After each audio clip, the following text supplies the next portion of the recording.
Years before the Model Y cast its underbody, another automaker fused a cluster of steel parts into one aluminum casting. It was General Motors, on a Cadillac. So hold that thought, because the title we are here to test says the way cars are built just changed forever, and that Tesla's Giga Press started it all.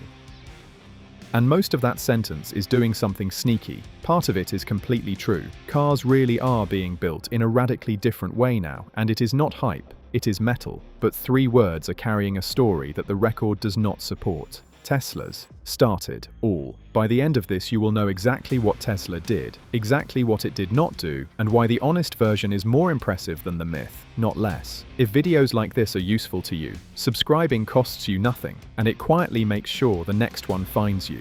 Here is the promise. We are going to follow one thing all the way back to its source, and we are going to call it the lineage. Because the moment you trace the lineage, the word started stops meaning what the title wants it to mean. Let us start with what actually changed, in plain terms, because it is genuinely a big deal. The traditional way to build the skeleton of a car is closer to assembling a puzzle than casting a statue. The rear underbody alone is somewhere between 70 and 120 separate pieces of stamped steel, aligned in jigs and joined by hundreds of robotic welds. Every weld is a spot that can fail, rust, or drift out of tolerance. Multiply that by every car on the line, every day, and you are running one of the most complicated dances on any factory floor. The new method deletes almost all of that. Molten aluminum is injected into a house-sized steel mold at extreme speed, and a single unified underbody section comes out about 2 minutes later. Now, one distinction that the entire rest of this video depends on. There is a machine, and there is a technique. The machine has a brand name. The technique does not. Keep those two apart in your head, because the title quietly welds them together, and that weld is where the whole story bends. Take the first half of the title on its own. The way cars are built just changed. Two claims are hiding in there.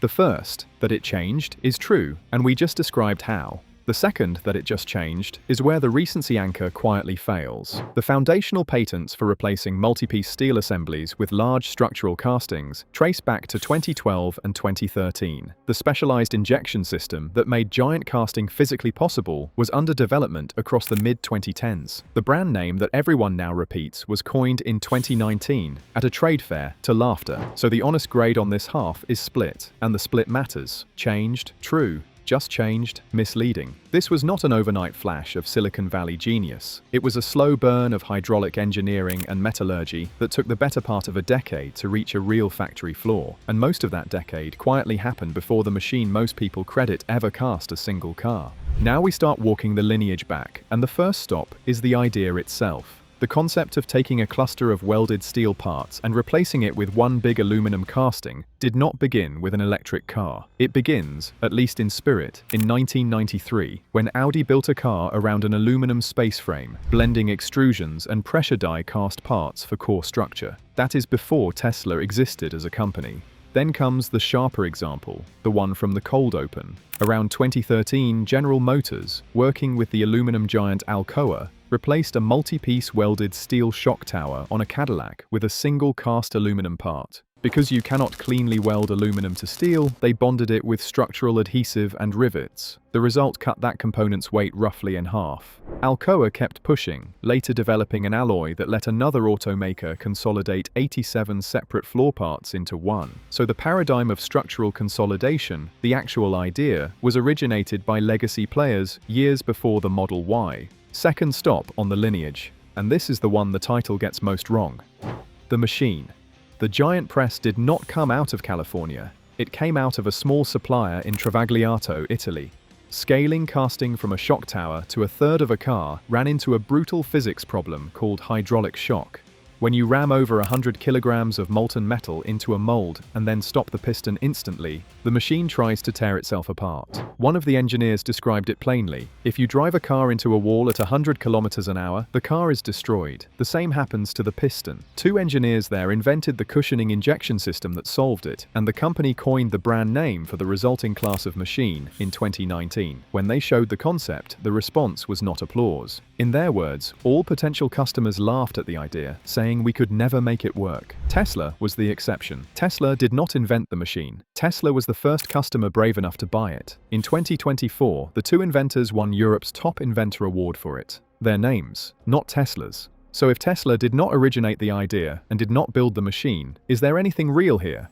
Yes, and this is the part the myth actually undersells. Tesla solved the final, fatal problem, and it was metallurgy. A normal structural casting has to be heat-treated afterward to reach the strength that survives a crash. That is fine for something the size of a shock tower, but heat-treating a part the size of a whole underbody warps it. It comes out of the oven the wrong shape and is useless. Tesla's materials team, working mostly in secret, developed an aluminum alloy that reaches near aerospace strength straight out of the mold, with no heat treatment at all. It is documented in real patents, with a specific recipe of silicon, manganese, and magnesium, tuned to use recycled scrap. That is not marketing, that is a genuine, verifiable, first-rank contribution. Give Tesla full credit for it. It is the missing link that made the giant casting practical. It is just not the same thing as inventing the machine, and it is definitely not starting it all. So let us set the record straight with 3 precise words, because this is where most retellings collapse everything into one hero. Originated, popularized, scaled. The idea of structural consolidation was originated by the legacy players, Audi, General Motors, Alcoa. The machine was originated by the Italian supplier and its 2 engineers. The alloy that made it work at full scale was originated by Tesla. That is 3 separate acts of origination, by 3 separate parties, in 3 different countries, and the title quietly erases 2 of them. Now popularized. Here Tesla earns the crown outright. No one made this technique famous the way Tesla did, and no one else took the enormous early financial risk that forced the rest of the industry to react. And scaled.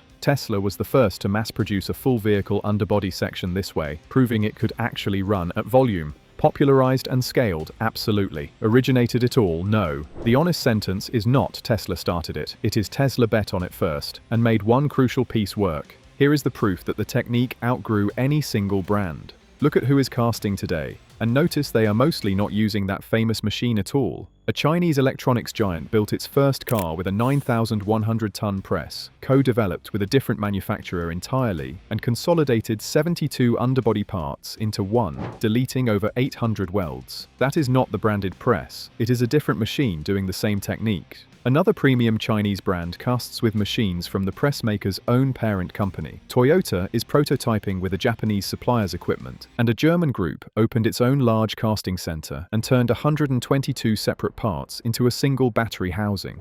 This is the giveaway. If the technique were truly Tesla's, it would live inside Tesla. Instead, it has scattered across at least 4 different machine builders on 3 continents. A technique that spreads that fast on that many rival machines is not owned by anyone. It has become an industry standard, which is exactly why calling it Tesla's is a category error. Before we grade the last word, we owe you the honest limits, because forever is a heavy promise. Giant single-piece castings have 2 real problems. First, repair. You cannot cut out and re-weld a damaged section of a giant aluminum casting the way you can with steel. If it is structurally damaged, the whole part is compromised, which pushes insurers to write off cars for damage that used to be a routine fix. Second, yield. The process is violent and unforgiving, and defective parts go straight back to the furnace, which quietly eats into the cost and energy savings. You may have heard a specific number here, a 60% scrap rate at one German factory. Be careful with that one. It traces to a single industry watcher's social media post, was never confirmed by any audited source, and we are not going to treat a rumor as a fact just because it is dramatic. The repair problem is real. The yield problem is real. The exact scrap figure is not something anyone has actually proven, which brings us to the most damning evidence against forever, and it comes from Tesla itself. In late 2023, Tesla pitched the Holy Grail. It would cast the entire underbody of its next, cheaper vehicle as one single continuous piece. Then, in May 2024, Reuters reported that Tesla had quietly abandoned that plan. Facing high capital costs and a brutal price war, it reverted to the same 3-piece method it already used. Now be precise about what this is and is not. This is reported, not officially confirmed, and that distinction matters, and it is a retreat from the most extreme single-piece version, not an exit from casting altogether. Tesla still casts, and casts a lot, but the company that supposedly proved this technique changed everything forever decided that pushing it to its ultimate form was not worth it. At the exact moment the title says the revolution is permanent and total, when the loudest believer quietly caps how far it will go, forever stops being a fact and becomes a hope.